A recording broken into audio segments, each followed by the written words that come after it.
Good morning, সবাই কেমন আছো? অনেক দিন পর ক্যামেরা হাতে নিলাম, মানে মোবাইলটা হাতে নিলাম। আশা করি সবাই ভালো আছো। তো আমরা আজকে যাচ্ছি, আবার মা আমাদের টেনেছে, বাবার কাছ থেকে এসে এবার মায়ের দর্শন পেতে যাচ্ছি আমরা তারাপীঠে। তুই তো নেই, যাবে? টোটো পেলাম, টোটোর মধ্যে বসে গেছি। তোমাদের দাদা সাইকেলে যাচ্ছে, আর বাবু আর টোটন বাড়িতে রয়েছে, আমি আর তোমার দাদাই যাচ্ছি। তো তোমাদের দাদা আসছে, চলে আসছো। টিকিট কেটেছো?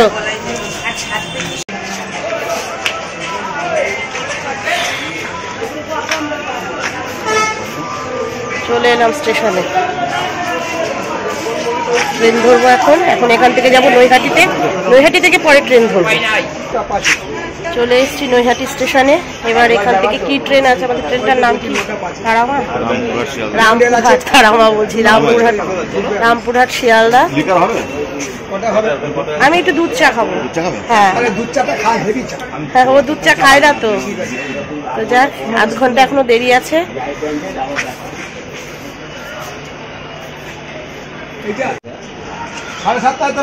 তো এখন একটু চা খাবো, চাটা খেয়ে নি। খাচ্ছে গজা, খেতে পারি মজা। যা পচা গরম, গরমের মধ্যেই যাচ্ছে বেড়াতে। তো মা না টানলে তো যাওয়া যায় না। চাটা খেয়ে নি, এটা আমার চা। তুমি চা খাবে না? আচ্ছা, তুমি খাবারটা কিনে নিয়ে আসো। এখানে দাঁড়াই। থেকে ট্রেনে উঠে গেছি,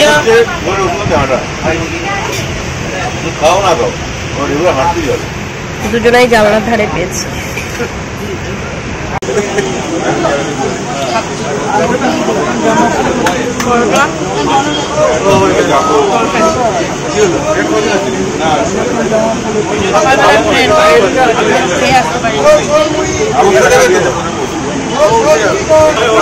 দাঁড়িয়ে আছে এখন ব্যাংক স্টেশনে, ছাড়বে, তারপরে যাবো তারাপীঠে।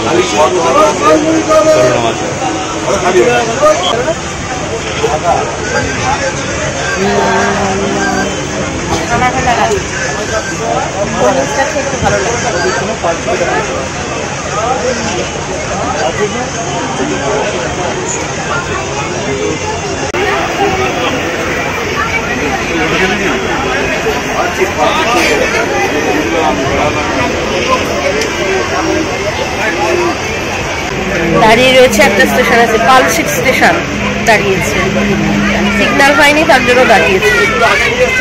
খুব গরম। তুমি কোল্ড ড্রিঙ্কস খেয়েছো?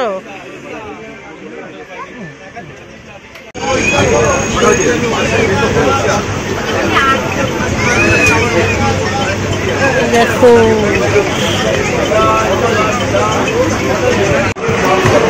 এই হচ্ছে বর্ধমান স্টেশন, আর বর্ধমানের সীতাভোগ মিহিদানা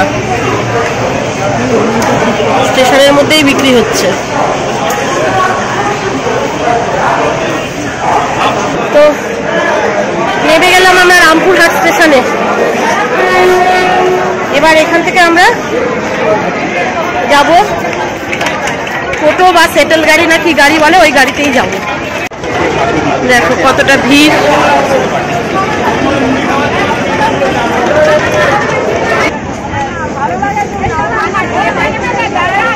রামপুরহাট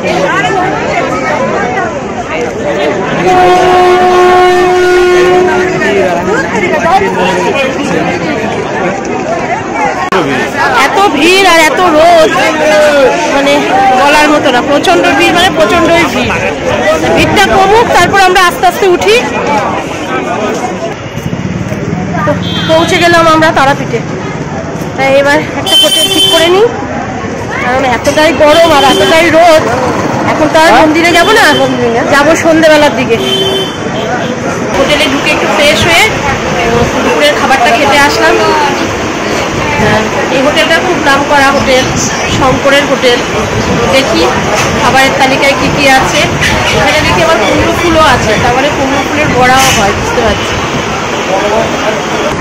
তো দিয়েছে হচ্ছে দেখো এঁচোড়, ডাল, আলুর তরকারি, পাঁপড় ভাজা, আলু ভাজা আর একটা গন্ধরাজ লেবু।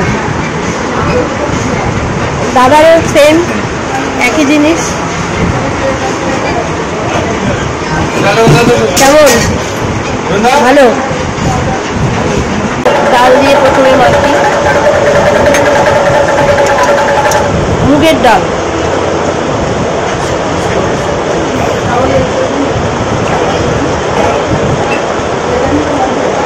ভালো খেতে। খাওয়া দাওয়া করে নিই, স্নান টান করে এবার বেরোলাম, মন্দিরের দিকে যাচ্ছি। এবার এখানে তো কালকে যদি দিতে যাই তাহলে অনেক ভিড় হয়ে যাবে, তাই পান্ডা বলছে আজকেই পুজো দিয়ে দিই। চলো, এখানে তো আর অঞ্জলি দেওয়ার ইচ্ছে নেই, ওই জন্য এখনই যাচ্ছি। এবার আমরা এই পাশটায় হোটেল নিয়েছি, এর আগেরবার যখন এসলাম তখন ওই সাইডটায় নিয়েছিলাম মন্দিরের পাশে। এবার আমাদের চলো একটু এই দিকটায় যাই, তো এই সাইডটাই নিলাম। তো এটা মন্দিরের রাস্তা। হ্যাঁ, লাইনে দাঁড়াবো না বলেই তো এখন যাচ্ছি, এখন ফাঁকা আছে বলে। পুজোর সব কিছু নিচ্ছি এখান থেকে।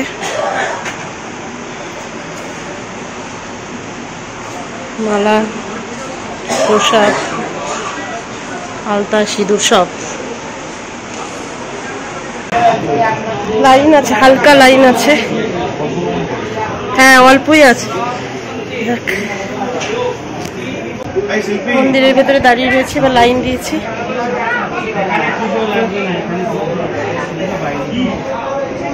আমাদের দাদা ফুল টুল নিয়ে দাঁড়িয়ে রয়েছে।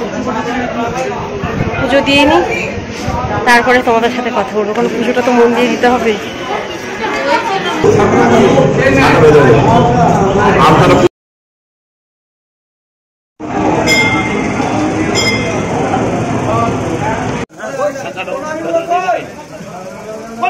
আজকে মাকে দর্শন করিয়েই দিলাম।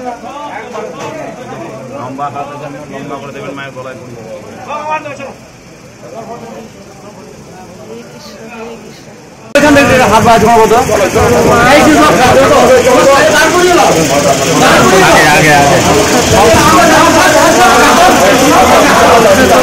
তো পুজো হয়ে গেল, তোমাদের আজকে মায়ের দর্শন করিয়েই দিলাম। খুব সুন্দর পুজো দিলাম, এত মানে ভিড় নেই, কিছু নেই, এত সুন্দর পুজো দিলাম, একদম মানে মনটা ভরে গেল। অন্যবার ওইখান থেকে লাইন দেওয়া হয়, তো এবার আর লাইন দেওয়ার ইচ্ছে হয়নি, তাড়াতাড়ি একদম খুব সুন্দরভাবে দর্শন করতে পারলাম মাকে। দাঁড়াও আরতি করি। তো দিয়ে রুমে এসে একটু ঘুমিয়ে টুমিয়ে বেশ ফ্রেশ হয়ে নিয়েছি, মানে ক্লান্তটা দূর হয়েছে। আর এখন খেতে এসেছি চপ, চপ ভাজছে। চপ টপ খেয়ে যাই মন্দিরের দিকে, আবার সন্ধ্যা আরতিটা দেখবো। এখানে যারা রান্না করে খেতে চায় তারা এনাদের কাছে দিয়ে দিলে রান্না করে দেয়, মাছ, মাংস, ডিম যাই হোক রান্না করে দেয়। এদিকে অনেক হোটেল আছে, ওই যে ওইদিকেও তাই। তুমি মাংস খেতে ইচ্ছে হলে মাংস কিনে, এখান থেকে মাংস কিনে ব্যাস ওইখানে রান্না করতে দিলেই হয়ে যায়। যে সব রুটি করছে, রান্না করছে, এই যে ভাত টাত সবই করে দেয় ওনারা। 1 কিলো মাংসে 100 টাকা নেয়। দিদিটা রুটি করছে, আর এই যে এখানে চিকেন রান্না করছে।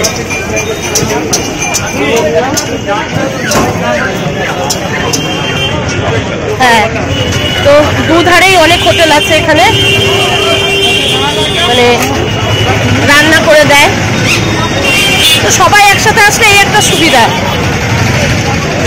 যে হোটেলে না খেয়ে নিজেদের মতো নিজেরা রান্না করে খেতে পারে। ওরা রান্না করে দেবে তোমার পছন্দ মতো, ডিম খাও ডিম, মাছ খাও মাছ, মাংস খাও মাংস, সবই রান্না করে দেয়। এইদিকেও দুধারে দেখো, রাস্তার দুধারে রুটি তরকা সব পাওয়া যায়।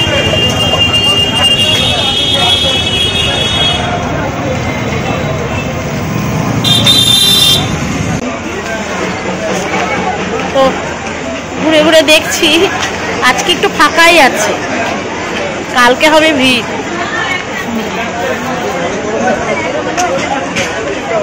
সন্ধ্যা আরতি দেখা হলো।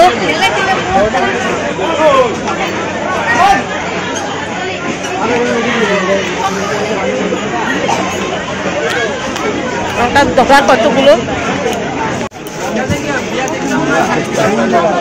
ঠাকুরের জিনিসপত্র কেনাকাটায় খুব ভিড়। হ্যাঁ চলো সামনের দিকে এগো।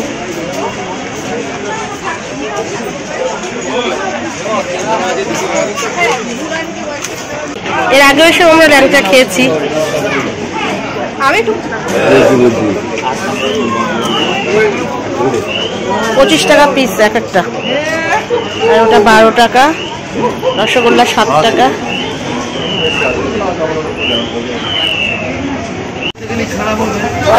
ল্যাংচা খাচ্ছে, ল্যাংচা।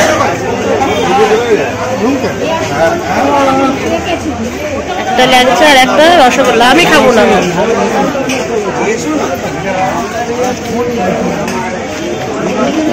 আর ওইদিকে ফুচকা।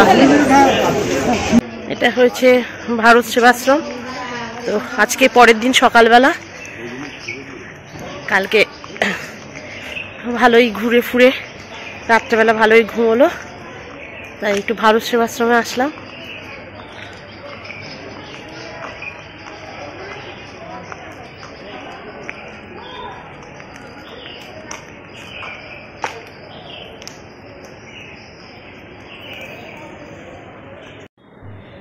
তো আস্তে আস্তে মন্দিরের ভেতরে প্রবেশ করলাম।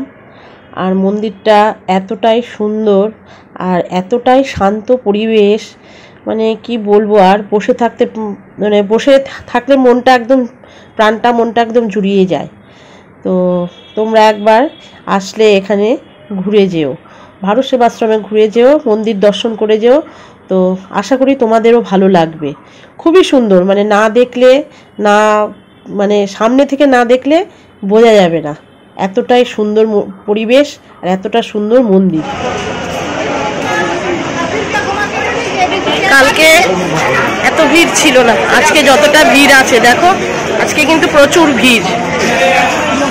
মন্দিরের রাস্তা এটা।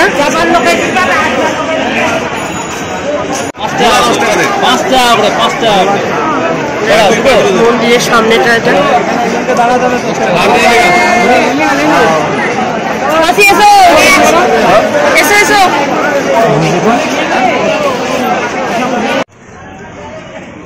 এই হচ্ছে তারাপীঠের মহা শ্মশান।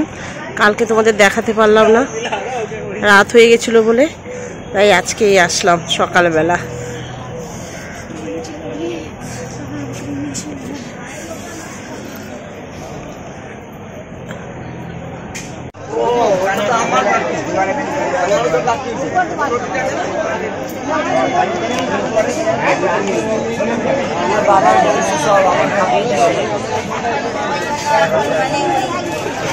এখন বাড়ি যাওয়ার পথে রওনা দিয়েছি।